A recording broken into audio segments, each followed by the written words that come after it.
unusual phrase to describe death, but it was one used by his wife in an email to me. Alberto was going somewhere else. Alberto Araujo, the man in question, had played a significant part in the foundation of this church nearly 30 years ago. They were times of uncertainty and interdenominational friction, and to place Alberto into the picture, it is necessary to pick out some of those historical facts. In the late 1980s, this building was being used as a builder's store. No roof, no windows, bags of cement all over the place. It was intended to be the urbanization church, but the builders, Massa, really were not that occupied in building a church. They were building houses for money. This changed when our founding minister, Ken Brooks, pressured the builder to make it usable. Ken had been holding ad hoc meetings in a variety of locations, the restaurant down the road, his own house, anywhere on a field if necessary. But now he is able to hold meetings in a designated church. A congregation quickly formed, and Ken promised a form of service which would be of an ecumenical form. We had to bring our own chairs. His priority was to provide a place of worship for expat Protestants. Sadly, this was not acceptable to the Anglicans, who lobbied the bishop in Gibraltar to get a ruling on the legal status of this building and its proper use. The outcome was that under the existing system, Ken was operating illegally, and the Anglicans should take over the running of the building. The Roman Catholics, mainly Spanish, were showing no interest in this debate. Ken's reaction, being a minister, albeit retired, of the United Reformed Church, was to seek help locally, and he turned to the IEE, our own church, Iglesia Evangélica España, in Alicante, and this is where we really first meet Alberto. The IEE is affiliated to a number of Protestant and evangelical churches, including the URC, and as a result gave Ken enormous support. Alberto, having been a theology student in Glasgow and fluent in English, became involved as an obvious choice in our problems. It was agreed that Ken's church should be integrated with special concessions into the IEE and thereby gain legality. The exact date is not confirmed, but it is generally accepted that Ken's church became known as La Siesta Evangelical Church in the early 1990s. Alberto became a fixture, a presence, a firm supporter, and to all of us, a friend. His background and history is a wonderful tale in itself. And those of you who had the opportunity to read Jeannie's notes will not know this bit because I've sneaked it in. Alberto was born in 1929 into a seriously religious family here in Spain. This birth coincided with the ending of one of the worst depressions in the Western world's history. As events turned out, Alberto's family's faith background was at odds with the national trend. Alberto's family were Protestants. In those days, Protestants were tolerated, only just, and were protected by very weak laws. They were not allowed to advertise their faith or build churches in this accepted cruciform shape. But everything changed at the outset of the Spanish Civil War in 1936. The Franco-led uprising began a period where the eradication of Protestants was paramount. At that time, there were approximately 30,000 Protestants practicing in Spain. Compare that to now, where 4 million are recorded in the last decade.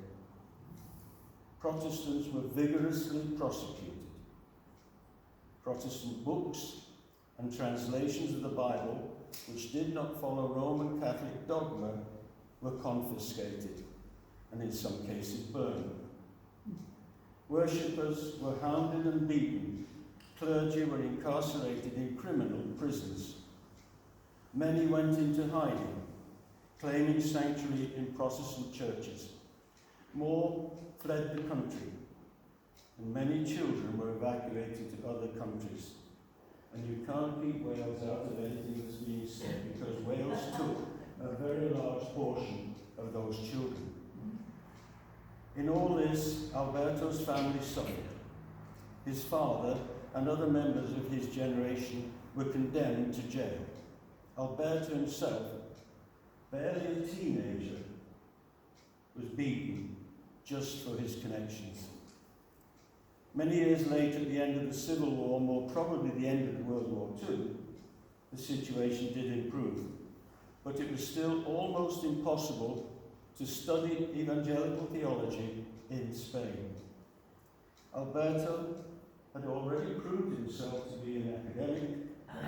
Following other family members, he had qualified within the arts and literature disciplines, but he didn't want to stop there. Theology beckoned, and he was forced to travel out of Spain to further that ambition. Alberto chose Glasgow and Trinity.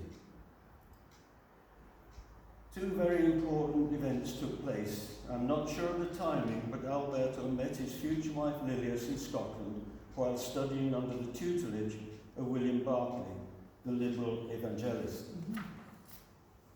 The marriage to Lilias proved very productive.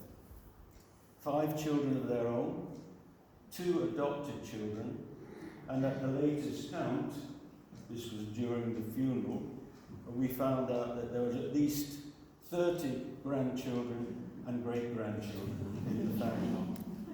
And I'm going to ask Keith to confirm that service, and the rest of us who were there, that service was an entirely different funeral ceremony to the ones that we're used to here when we're saying goodbye and mourning and crying and weeping because we lost a loved one. The atmosphere in that tanatorio was amazing. It's full of joy. Full of joy. As the Salvation Army would say, he was promoted to glory. Hallelujah. And that's what I felt. I mean, the number of children that got up and spoke, it was an amazing. And I like to think Alberto is not just a founding member of the church when he did the church. He is almost with his wife, the matriarch of an incredible dynasty of Christian, and they're all Christian children and grandchildren and great-grandchildren, there's no doubt about that. Also, I think we should say his son Marcus is now in Glasgow studying at the same college where he studied. You're right. I certainly got the same feeling, the same sense of compatibility with what Alberto had set out to achieve and what he was going to go forward to do next. And the fact that all those children were in there is borne out by the number of grandchildren and great-grandchildren. Let me get back on. As I will say later, Alberto was a very busy man, but it is the influence of Willie Berkeley that marks Alberto out for me. So impressed was Alberto and influenced by Willie that he made his life's work the translation of Berkeley's works. When I first knew Alberto, I didn't have the benefit of Google. I was shown all the books and tracts that Alberto had taken on to translate, and was forced to ask if he had not taken on more than he could chew. His reply, typical of Alberto, "It's not the chewing, it's the swallowing." I urge any one of you who has not been aware of William Berkeley, as I had not been, to go home and Google William Berkeley up. There are many prayers, many sayings, many comments, many deep discussions about the miracles of the Gospels that you would know must have influenced Alberto. Berkeley described himself as liberal. I'd been left with a view that radical would be a more modern way to describe him. Suffice it to say that during the funeral, I asked Lilias if Alberto had completed the translations, and her answer was yes, and they had been published. That's a tremendous achievement. One other fact emerged during conversation with one of Alberto's sons. Alberto had found the time to establish a school in his own locality. So back to Alberto and his contribution to our assembly. Alberto had the ambition to see Ken Brooks and his helpers succeed in their own way. He did not interfere in the style of service. He attended regularly and guest preached. He was thrilled to see us succeeding. He was delighted that we had a choir, not common in the IE. He bonded with the officers of the church. We didn't immediately establish a council of elders. But this state did not last long. Ken became very ill, and Alberto had to assume more responsibilities. Christenings, wedding blessings, and funerals were added to his diary, as were the ordinations of new elders. And as Junior refers, I was one of those first elders. When Ken sadly died, Alberto took over as minister, but he made it clear that he wanted La Siesta Evangelical Church to succeed with its own appointed minister. He had seen his future as a facilitator. He was already occupied as a lecturer in the university. He had his own responsibilities within the Alicante Church, the Iglesia de Cristo, and to compound the pressure on him, the incumbent in our sister church in Valencia was frail and needing help. In fact, there were occasions when Alberto would conduct services here in the morning on a Sunday and then travel all the way north to Valencia in the afternoon to hold evening services. A journey in excess of 400 kilometres in days when travel was not so easy as it is now. And remember, Alberto is now into his late 60s. Valencia was also in financial crisis and needing financial help. Add to all of that his commitment to the translation of Willie Barclay, that which I've already covered. Alberto literally burned the candle at both ends. He never failed us. Travelling from San Vicente to Torrevieja was a nightmare in those early days. No AP7, no El Alte bypass, no La Marina bypass, and poor roads into and out of Torrevieja. And it was a little known fact until now, but I'm telling you, Alberto tried to refuse expenses for his work and his travel. He took them grudgingly, but he then passed them straight on to Valencia to help with their financial problems. He was a character. He had an aura of serenity and deep-rooted control. He was never late getting to church, but just making it on time, much to the consternation of the then elders. But no matter how or when he arrived, his entry never changed. He moved slowly up this carpet.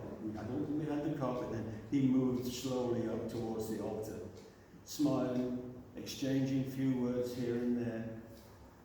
And those here will know that for Alberto, time stood still. He preached amazing sermons and was genuinely loved by all who knew him. And it's a sad reflection on time that so few of that congregation are here to bear witness to these notes. Megan is in church, Margaret is here, Jackie and myself are here, and noting yourselves and Robert over in the corner who sang our choir. You remember Alberto well? Yes, they were. So there are a few of us there. Later in his joint ministry with Derfel Richards, Alberto took on another unofficial role. Many of our congregation had left to take up residence in a warden-assisted home in Mucheliel, north of Alicante. It was called Almond Court. At one time, there were 12 known members of this congregation who had moved out, and Alberto assumed the position of chaplain to those people and was often called upon when sickness, or worse, affected our friends. His involvement with us here became less and less, but he kept in touch and attended any important event, any important funerals, any important marriages, etc. and was particularly delighted to attend with Lilius during our 25th anniversary celebrations. A memorial service is intended for Alberto, but already there is a subtle tribute to Alberto here in this church. Unlike other memorials and icons, its main purpose was to be practical.